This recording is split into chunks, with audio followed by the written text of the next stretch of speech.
Assalomu alaykum. Bugungi darsimiz yallig'lanish patofiziologiyasi bo'ladi.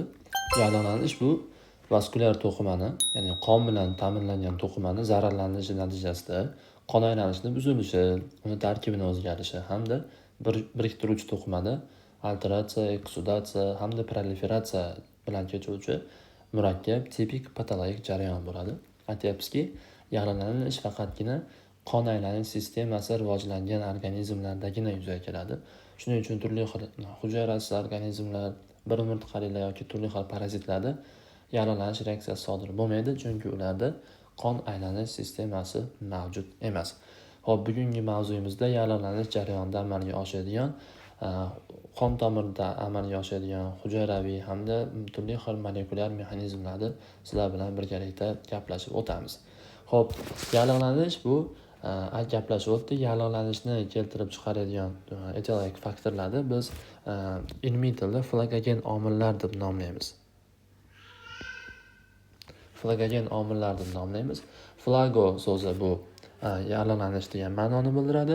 Gen so'zi esa keltirib chiqarmoq degan ma'noni bildiradi. Shuning uchun flogogen degani yallig'lanishni keltirib chiqaruvchi omillarni biz flogogen omillar deb atarkanmiz. Bular kelib chiqishiga ko'ra har xil turlari bo'ladi. Misol uchun fizik omillar, ximik omillar, biologik omillar bo'lishi mumkin bo'ladi. Bularni hammamiz bilamiz. Endi bugungi yallig'lanish mexanizmini tushuntirishda biz vakil sifatida biologik omillardan bakteriyalarni biz vakil qilib oldik. Bakteriyalar yordamida biz yallig'lanish jarayonida amalga oshadigan o'zgarishlarni sizlar bilan tahlil qilishga harakat qilamiz. Xo'p, mana bu joyda ko'rib turibmizki, turli xil bakteriyalar bo'lishi mumkin yallig'lanishni keltirib chiqaruvchi. Misol uchun turli xil gram musbat, gram manfiy bakteriyalar bo'lishi mumkin bo'ladi. Xo'p, bu bakteriyalar qon oqimi orqali interstitsial to'qimaga o'tgandan keyin o'zlarini hayot mahsulotlari hisoblangan endotoksinlarini ajratadi.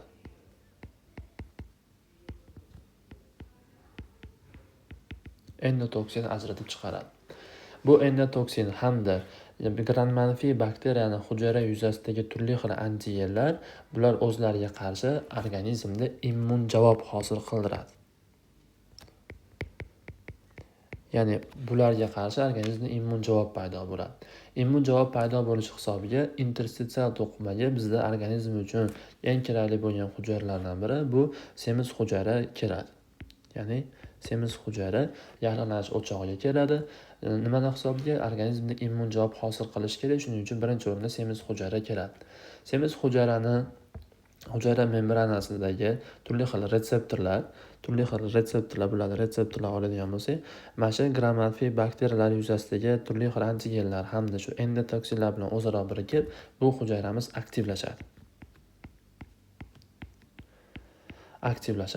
Hamda aktivlashgandan keyin o'zidan turli xil yallig'lanish jarayonini belgilab beruvchi turli xil yallig'lanish mediatorlarini ajratadi. Misol uchun ulardan biri bu eng kerakli bo'ladiganlardan biri bu gistamin hisoblanadi. Gistamin ajratadi. Yoki bo'lmasa ajratishi mumkin bo'lgan narsalardan biri bu leykotrienlar. Ya'ni leykotrienlar. Bundan tashqari prostaglandinlar hosil bo'ladi.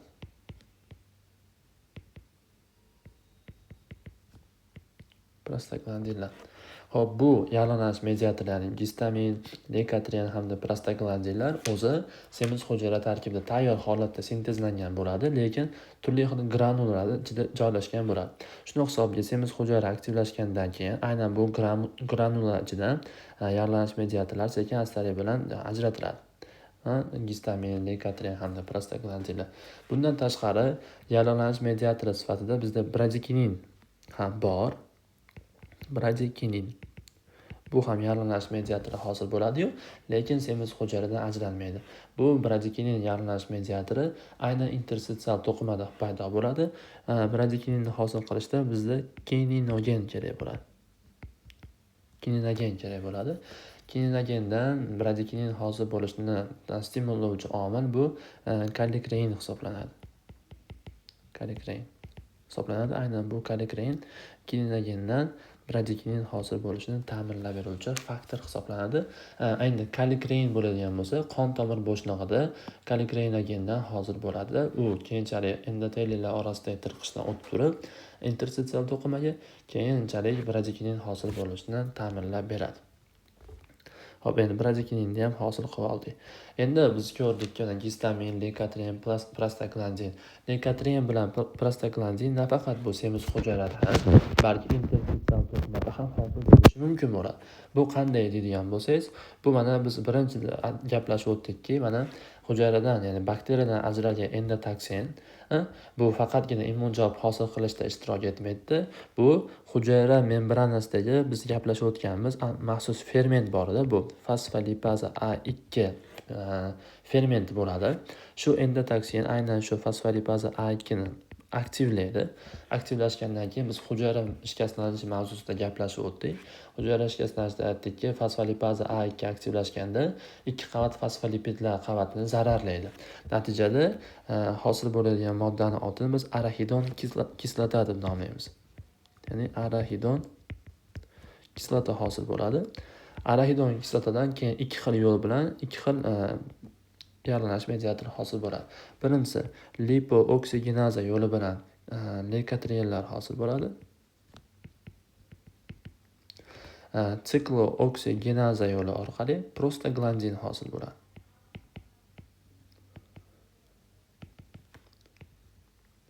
Shu yo'l orqali ham interstitsial to'qimada lekotrin hamda prostaglandinlarni sintez qilishimiz mumkin bo'lar ekan. Endi biz hozir sizlar bilan do'stlar yaralanish mediatorlarini hosil qilib oldik. Endi yaralanishda keyingi jarayonlari aynan shu sitokinlar, ya'ni yaralanish mediatorlari orqali amalga oshadi.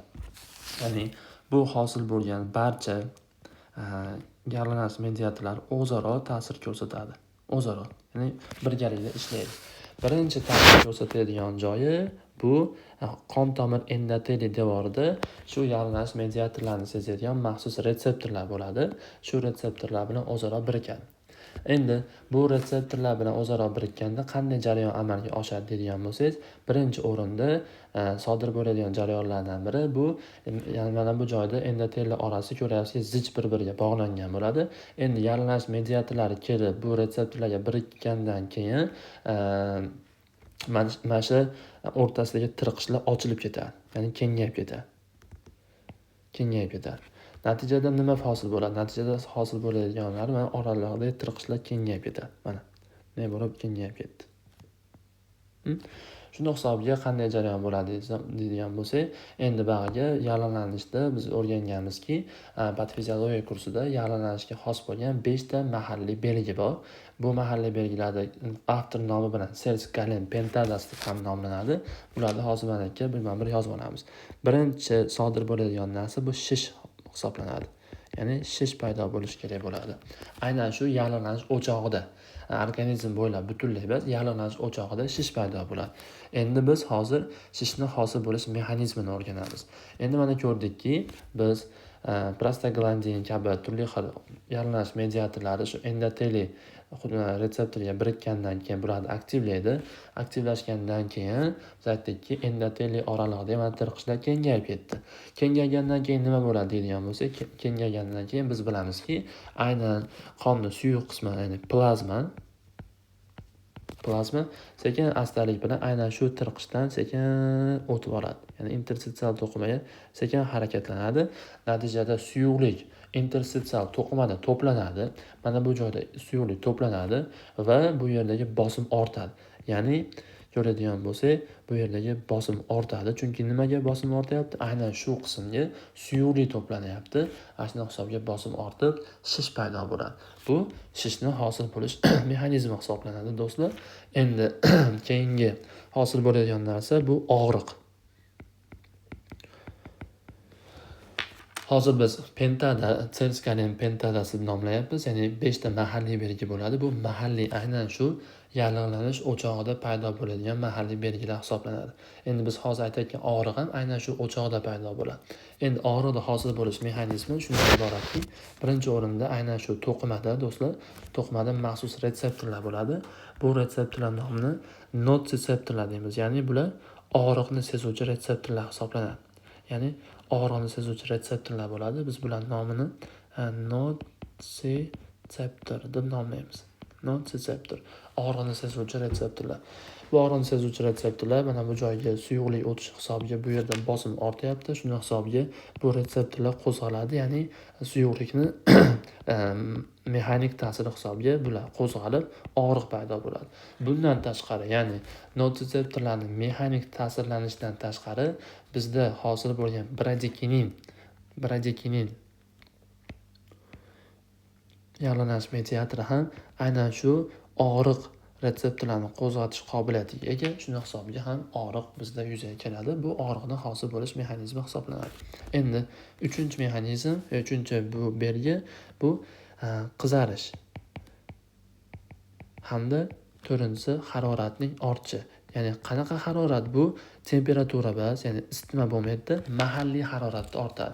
Hamda 3 va 4-belgilar o'zaro bir-biriga chambarchas bog'liq bo'ladi.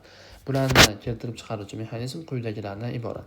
Xo'p, biz endi do'stlar tasavvur qiling, yallig'lanish mediatorlari birinchi navbatda bu endotelilardagi retseptorlarga ta'sir ko'rsatdi. Bundan tashqari qon tomir devoridagi silliq muskullarga ham ta'sir ko'rsatadi. Silliq muskullarga ta'sir ko'rsatgandan keyin bu silliq muskullar kengayadi, ya'ni bu silliq muskullarda relaksatsiya amalga oshadi. Endi tasavvur qilamiz, silliq muskullar kengaygandan keyin, sekin relaksatsiya bo'lgandan keyin birinchi o'rinda qon tomirlarimiz kengayadi. Ya'ni bu narsani biz vazodilatatsiya deb nomlaymiz. Vazodilatatsiya nima edi? Shu qon tomirning kengayishi. Endi biz o'tgan safargi gipoksiya mavzuyimizda o'rgandikki, vazodilatatsiya bo'lsa, mana bu qon tomir orqali qonning harakati tezlashadi. Qon ko'p oqadi. Chunki nimaga? Radius kattalashyapti, natijada ko'proq qon harakatlana oladi bunda. Shuning hisobiga bizda mahalliy joyda ko'pgina qon oqishi hisobiga birinchi o'rinda qizarish hamda o'sha yerda haroratni ortishi kuzatiladi. Bu qizarish hamda haroratni ortishini bu mexanizmlardan biri edi.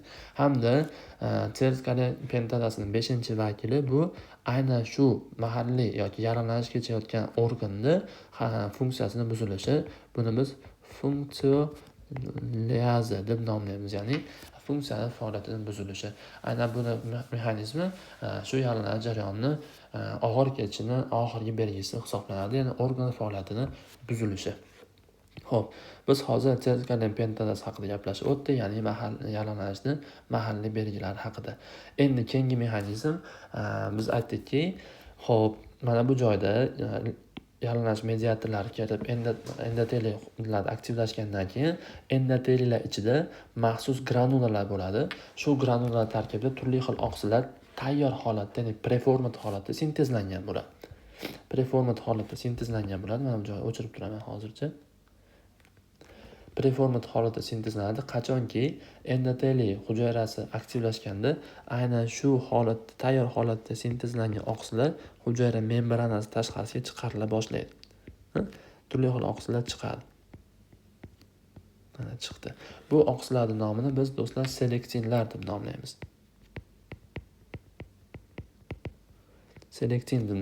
Aynan shu selektinlar hujayra membranasini tashqarisiga chiqarishni boshlaydi. Xo'p, endi selektinlarning vazifasi nima? Bular qanday vazifani bajaradi degan savolga javob topamiz. Biz aytdikki, yallig'lanishdan maqsad bu yallig'lanish o'chog'idagi shu keltirib chiqargan turli xil bakteriyalar, o'lgan hujayralarni tozalash hisoblanadi. Bu tozalashni organizmda qon oqimida erkin harakat qilayotgan leykotitlar ta'minlab beradi. Leykotitlardan misol uchun mana bu bo'lishi mumkin. Turli xil neutrofillar bo'lishi mumkin yoki bo'lmasa oladigan bo'lsak, monotitlar aynan shu vazifani bajaradi. Endi savol tug'iladi. Bular qon oqimida erkin harakatlanyapti, to'g'rimi? Qon oqimida erkin harakatlanyapti. Endi biz bularni qanday qilib yallig'lanish o'chog'iga olib kelamiz degan savolga hozir biz javob topamiz. Bu hujayralar membranasida ham o'zi tayyor holatda sintezlangan. Bularda ham naqalar bo'ladi? Selektinlar bo'ladi. Aynan endi bular sekin astalik bilan qon oqimida harakat qilyapsa, ko'ryaptiki, mana endoteliy hujayrasidan ham sekin o'ziga tegishli bo'lgan seleksiyalar sintezlanyapti. Sekin astalik bilan boradida, mana bu leykositimiz borib turib, aynan shu seleksiyalar qanday qilib birikib oladi. Sekin astalik bilan birikib oladi. Bunday qilib olib birikib olishadi. Endi natijada bu holatni biz marginatsiya deb nomlaymiz. Ya'ni qon oqimidagi erkin harakat qilayotgan leykositlarni qon tomir devoriga o'tirib olishni biz marginatsiya deb nomlaymiz. Marginatsiya deb nomlaymiz. Xo'p, endi asta-sekinlik bilan marginatsiya bo'lib, qon oqimidan sekin-astalik bilan leykositlar qon tomir devoriga o'tiryapti. Xo'p, mana bu joyda hozir bizga bu ham kerak bo'ladi. Xo'p, mana endoteliy hujayrasi nomlanadigan bo'lsa, sekin astalik bilan leykositlar sekin astalik bilan mana bu joyga kelib aylanib kelib, mana bu endoteliy o'ralig'idagi tirqishdan yalinash o'chog'iga o'tib olish kerak bo'ladi. Lekin ko'ryapsizki, tirqish kichkina bo'ladi. Qanday qilib amalga oshiradi deydigan bo'lsak, aynan bu shu leykositlarning o'ziga xos bo'lgan xususiyati, ya'ni yolg'on oyoqchalar hosil qilish qobiliyatiga ega bo'ladi. Yolg'on oyoqchalar hosil bo'lishi hamda o'zlarining shaklini bemalol o'zgartirib olish qobiliyatiga ega leykositlar o'shning hisobiga bular mana bu joyga kelgandan keyin ikkita endoteliy o'rtasida maxsus retseptorlar bo'ladi. Sekin astalik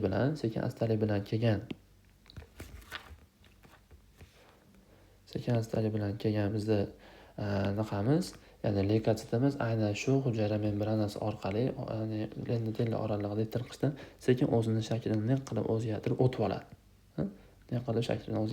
oladi. Va bu jarayonni biz diapedes deb nomlaymiz. Ya'ni diapedes nima ekan?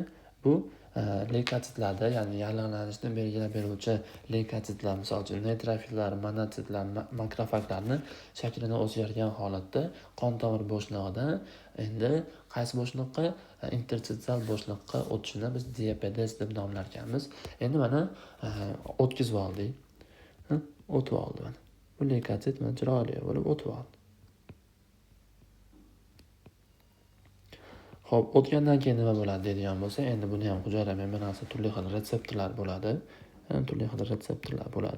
Endi bu retseptorlarni aynan shu yalinash o'chog'ida tayyor holatda sintezlangan yalinash mediatorlari aynan shu retseptorlarga ta'sir ko'rsatishni boshlaydi. Misol uchun gistaminlar ta'sir ko'rsatishi mumkin, prostaglandinlar ta'sir ko'rsatishi mumkin, leykotrinlar ta'sir ko'rsatishi mumkin. Natijada yalinash o'chog'iga chiqqan leykositni ular yalinash o'chog'iga chaqiradi. Xuddiki buni tasavvur qiladigan bo'lsak, misol uchun ko'chada ketayotganingizda orqangizdan kim nimani qilib turib borsa, orqaga sirazi qaraysiz, to'g'rimi? Aynan shu holat ham shunga o'xshaydi. Ya'ni jalb qilish kerak bo'ladi. Yalinash o'chog'iga jalb qilish aynan shu yalinash mediatorlari yordamida amalga oshirilyapti. Ko'ryapsizki, yalinash mediatorlar aynan yalinash jarayonidagi barcha jarayonlarni ta'minlab beradi. Ya'ni bu jarayonlar amalga oshirishning eng asosiy qismida turadi. Shuning hisobiga mana bu leykositlar sezdi yalinash o'chog'iga borish kerak. Bu jarayonni musbat hemotaksis deb nomlaymiz. Ya'ni musbat hemotaksis nima ekan? Musbat hemotaksis aynan shu yalinash o'chog'idagi turli xil sitokinlar tomonidan neytrofillar yoki makrofaglarni o'ziga jalb qilishda biz musbat hemotaksis hodisasi deb nomlar ekanmiz. Natijada bu leykositlar keyinchalik borib yalinash o'chog'iga boradi va asta-sekinlik bilan o'sha yalinashni keltirib chiqargan sabab nima? Misol uchun bakteriya bo'lsa, bakteriyani, turli xil kimyoviy modda bo'lsa, kimyoviy moddani yoki boshqa hujayralar bo'ladigan bo'lsa, aynan shu hujayralar bilan ularni o'ldirishga, ularni nobud qilishga harakat qiladi. Xo'p, yaxshi. Endi biz gaplashib o'tishimiz kerakki, qanday qilib nobud qiladi? Misol uchun yalinash o'chog'ida bitta bakteriya turibdi deb tasavvur qilaylik. Bitta bakteriya bor. Qanday nobud qiladi bu bakteriyani degan savolga javob topamiz. Birinchi o'rinda aynan shu retseptorlar bilan bog'langandan keyin bu leykositlarimiz, ya'ni neytrofillar aktivlashadi. Aktivlashgandan keyin ular o'zlaridan mana bu granul holatda, tayyor holatda saqlanib turgan yalinash mediatorlari, misol uchun interleykin 1, 6, 8 yoki tumor necrotic faktor alfani ajratadi. Tayyor qilib ajratadi. Endi bu ajralgan yallig'lanish mediatorlari yana borib turib mana endoteliy hujayralar yuzasida joylashgan retseptorlarni qo'zg'atadi. Qo'zg'atgandan keyin hozir mana bitta qisqa qilib o'chirib turishim kerak bo'ladi, chunki kerak bo'ladi. Xo'p. Sal kattaroq qilib chizamiz. Mana aktivlashdi. Yana endoteliy hujayrasi aktivlashyapti. Aktivlashgandan keyin biz aytdikki, bularda tarkibda tayyor holatda granular ichida nima bo'ladi dedik? Turli xil oqsillar sintezlangan tayyor holatda bo'ladi dedik. Aynan shu oqsillar keyinchalik hujayra yuzasiga chiqishni boshlaydi, ya'ni selektiv holatida chiqishni boshlaydi. Yana bu selektiv holatda ajralgan oqsillar bilan yana bizda nimalar uchrashadi? Aynan shu yana leykotitlarimiz o'zlarini selektiv oqsillar bilan o'zaro birikib oladi. Birikkandan keyin nima bo'ladi deydigan bo'lsangiz, yana shu holat, ya'ni marginatsiya hamda diabetez yo'li orqali bular mana bu joydan endotel oralig'idagi tirqishdan yana yallig'lanish o'chog'iga chiqadi. Bundan asosiy maqsad nima? Bundan asosiy maqsad bu shu yallig'lanish o'chog'iga iloji boricha ko'proq leykotitni jalb qilish, ya'ni qanchalik ko'p leykotit bo'ladigan bo'lsa, shunchalik ko'p yallig'lanish o'chog'i tezroq amalga oshiriladi, tezroq tozalanadi. Shuning hisobiga bizda yana bir marta ikkinchi oqim leykotitlarni jalb qilish amalga oshirilyapti. Xo'p, keyingi mavzularimizda fagositoz qanday amalga oshiriladi? Ya'ni mana bu bakteriya bilan leykosit o'rtasidagi jang qanday amalga oshirishni ko'ramiz. Endigi navbat biz gaplashganmizki, yallig'lanish jarayoni amalga oshayotgan bemorda turli xil klinik belgilar yoki turli xil laborator belgilar yuzaga keladi. Bularni biz hozir sizlar bilan tahlil qilishga harakat qilamiz. Xo'p, mana bu yallig'lanish o'chog'ida hosil bo'lgan interleykin 1, interleykin 6 yoki interleykin 8 lar sekin astalik bilan qon oqimiga o'tadi. Qon oqimi orqali sekin astalik bilan bosh miyaga harakat qiladi. Va bosh miyada biz bilamiz, gipotalamus degan organimiz bo'ladi. Gipotalamusda maxsus markaz bo'ladi. Ya'ni markazning nomi termoregulyatsiya markazi bo'ladi. Termoregulyatsiya markaziga bu interleykin 1 yoki 6 shu termoregulyatsiya markaziga ta'sir ko'rsatgandan keyin termoregulyatsiya markazida prostaglandin E2 hosil bo'ladi. Prostaglandin E2 termoregulyatsiya markazidagi set point neyronlarga ta'sir ko'rsatish orqali bemorda tana harorati ortadi, ya'ni isitma paydo bo'ladi bemorimizda. Shuni isitmani hosil bo'lish mexanizmi hisoblanadi, ya'ni yallig'lanish o'chog'ida hosil bo'lgan interleykin 1, interleykin 6 yoki tumor nekrotik faktor kabi yallig'lanish mediatorlarini qon oqimi orqali borib gipotalamusdagi termoregulyatsiya markaziga ta'sir ko'rsatish hisobiga isitma kelib chiqar ekan. Bundan tashqari bu yallig'lanish mediatorlari sekin astalik bilan jigarga borib ta'sir ko'rsatadi. Natijada jigardan turli xil yallig'lanishda hosil bo'ladigan o'tkir faza oqsillari hosil bo'lishi ortadi. O'tkir faza oqsillari. Bu o'tkir faza oqsillarning eng kerak bo'ladigan vakillaridan biri bu C-reaktiv oqsili hisoblanadi. C-reaktiv oqsil. Ya'ni yallig'lanish jarayonida C-reaktiv oqsilning miqdori ortadi. Bu bizga bemorda yallig'lanish kechayotganligidan dalolat beruvchi muhim laborator belgi hisoblanadi. Xo'p, endi hosil bo'lgan yallig'lanish mediatorlar bundan tashqari suyak ko'migiga ham ta'sir ko'rsatishi mumkin. Suyak ko'migiga ta'sir ko'rsatish orqali leykotitlarni sintezini oshiradi. Shuning hisobiga leykositoz kuzatiladi bemorimizda laborator tahlillarni ko'radigan bo'lsak. Chunki nimaga leykositoz amalga oshirish kerak? Leykositozda hosil bo'lishidan maqsad yallig'lanish o'chog'iga ko'p miqdorda leykositlar ishlatiladi. Bu leykositlar aynan shu bakteriyalarni nobud qilgandan keyin o'zi ham o'ladi. Shuning hisobiga ularni o'rnini tiklaydigan boshqatdan yangi holatda leykositlar sintezini kuchaytirishimiz kerak bo'ladi do'stlar. Bu yallig'lanish haqidagi tushunchalardan biri bo'ldi. Bugungi darsimizda yallig'lanish jarayonida amalga oshadigan, ya'ni qon tomirlari bo'shlig'ida hamda interstitsial to'qimada amalga oshadigan barcha jarayonlar haqida gaplashdik. Rahmat, sog' bo'linglar.